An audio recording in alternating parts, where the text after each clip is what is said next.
Hi everyone, Ken Mason from Whispering Souls. So a while back, about 5 years or 5.5 years ago, I had a stroke. It's called a CVT stroke, which basically means I have a blood clot on the left side of my brain. Um, and I remember this being on 2017, uh, November 1st or November 2nd, just after Halloween. And looking back, it was very strange because I remember signing up uh, for the government on November 18th. um, in 1987, I believe. Yes. So basically, when I signed, I kind of thought, I'm going to be here for 30 years. I'll be able to retire when I'm 55. Enjoy life and family and so on and so forth. And I kind of a strange inkling in my mind saying that you were never going to make it to the 30th, to 30 years. I think, right, you know. So I had my stroke 2 weeks before my 30th anniversary. And to explain what happened, I had this, I guess the blood clot that kind of threw me into a loop, and I really was having a very hard time communicating, and I was talking in computer language. So basically, my communication system was just basically all messed up.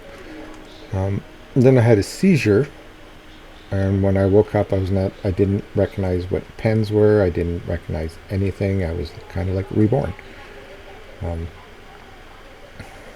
The first thing that always came to my mind, though, at that state, even though I didn't know what anything was that I needed to walk.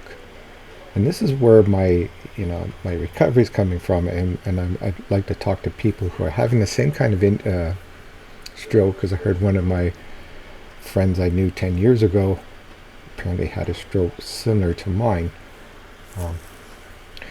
When you have these kind of strokes, perhaps any kind of stroke, if at all possible, move.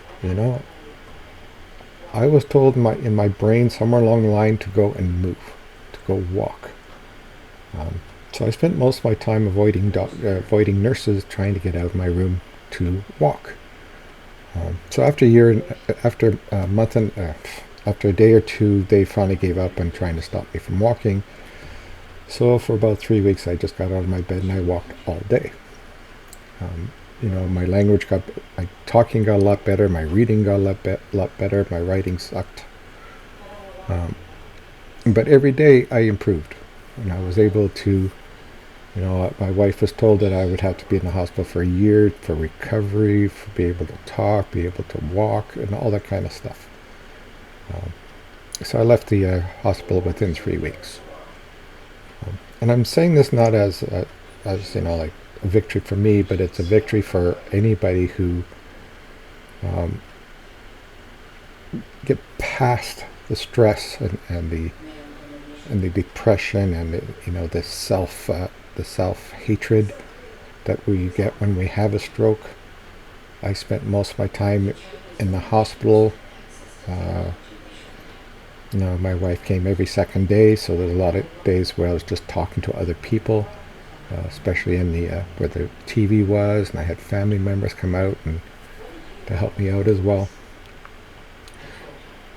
One of the key things I always say, though, is make sure you keep walking and always be very positive. In the end, after a couple, 2 or 3 days, the nurses knew that they didn't have to follow me. I made it my mission at that time, even though I didn't know it, to smile and make jokes. And in the end, being positive, doing joking, smiling, trying to help other people, I felt that this really helped over that 3 weeks, which allowed me to leave the hospital. And even the doctor now, every time I see her, tries to always comments on how they do not know how I recovered that fast. So if you know anybody that's had that kind of a stroke, kind of the mental, having a hard time, talking and getting frustrated and whatnot, just tell them, it improves in time. It's not something that's going to be fixed over time. I've been now 5.5 years, and I'm still about 94% recovered. I have aphasia, which means every once in a while I don't remember words. I don't know how to talk. So it's all these kind of things that happen that we have to overcome. So anyway, I hope this has kind of helped somebody, or perhaps inspirational. This was not a video to, brag about myself, but to show people there is a way of getting out of these things. There is a way of recovering, and the more and more we're positive and happy, the more and more that we'll recover faster. The more and more we are active, the more and more physically we'll recover. So if you just stay in bed and moan and groan and yell and bitch at people, expect yourself to have a miserable life. So anyway, so that's my story, and I certainly hope my story will help people in the long run. Take care.